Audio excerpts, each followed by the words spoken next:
সৌদিবৃন্দ ভারতবর্ষকে ইংরেজের কবল থেকে মুক্ত করার জন্য বিশ্ববিখ্যাত দারুল দেওবন্দের প্রতিষ্ঠাতাগণ ভারতের হিন্দু মুসলমানকে সঙ্গে নিয়ে কঠোর আন্দোলন, আহত নিহত ও কারাবরণের মাধ্যমে ভারতকে স্বাধীন করেছিলেন।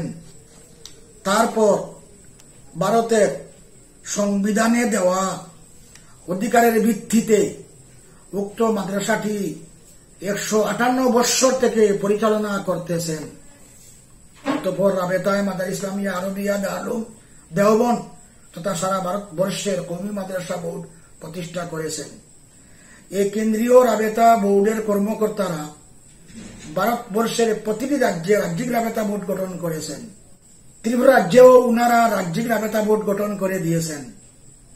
তাই এখনো রাজ্যের যে সমস্ত প্রকৃত কওমি মাদ্রাসা এই বোর্ডে সংযুক্ত হন নাই, তারা সংযুক্ত হওয়া একান্ত দরকার।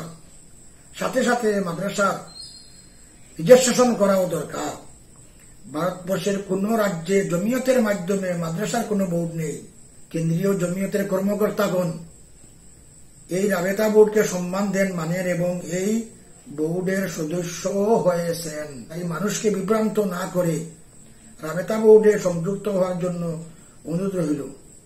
দারুল দেওবন্দকে ইউপি সরকার এবং কেন্দ্রীয় সরকার ভারতবর্ষের সংবিধান স্বীকৃত একটি ধর্মীয় কওমি প্রতিষ্ঠান হিসাবে মূল্যায়ন করেন এবং এই মাদ্রাসাকে মক্কা শরীফে অবস্থিত বিশ্ব মুসলিম সমন্বয় সংস্থাও মান্যতা দিয়েছে।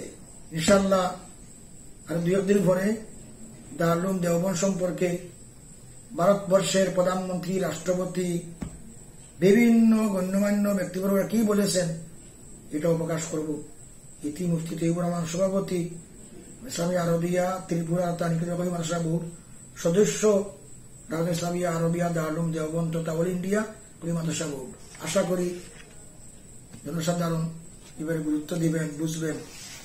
ইনশাআল্লাহ আমরা ভারতবর্ষের সংবিধান হিসাবে এবং ভারতের আইন কানুন হিসাবে মাদ্রাসা প্রতিষ্ঠা করতেছি।